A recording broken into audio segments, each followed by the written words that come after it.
I find this house incredibly beautiful, Thank you. and this is the owner. This is Tom, I'm Tom.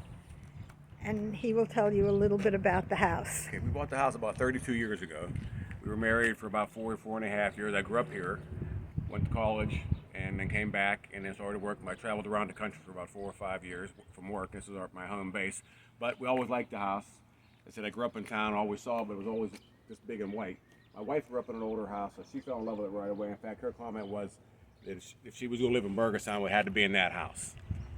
So that's what did it, and I like it. So we bought it about 30 years ago, as I said, and it's been a 30-year hobby, basically. Okay, the house was built in 1870. What town is this? This is Burgettstown. Burgettstown, Pennsylvania. We're about 35 minutes southwest of Pittsburgh. And we're on the old Panhandle Trail, which used to be the Cincinnati and Ohio Railroad. Pennsylvania, Cincinnati, and Ohio. That's where I'm biking. And of course now you can get on the trail here and go to Washington, D.C. if you want.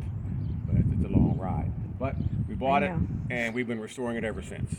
Now it looks much bigger than what it really is. I know from down on where it sits up on the hill and down on the trail, it looks like a monster. There's only 3 bedrooms. Okay, They're nice big size. bedrooms. They're nice size. The smallest one is, I think, is 12 by 15. Well, what I've said to you is that once it becomes home, it feels smaller. Yes. It feels you grow into a house. Well, there were times this past winter, of course, with COVID and everything else, the house, and we were working on the house, it seemed the house got bigger. But once the sun came out, it got small, it got normal again. We did a lot of work last year during the COVID when it first hit. We were locked down, so I found it was a good time to redo some of the floors, things like that. And as we talked earlier, we just put the railing on this year. We have pictures of the house, and it didn't have a railing on it. But there was something about the architecture of the ground and the landscaping, the porch didn't seem quite so high, so we're not sure when the railroad came through, it did something or whatever, but we put it back on.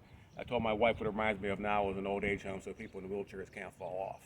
Well, So I it's thought it looked like a B&B, and it's not. No, there's just 2 of us.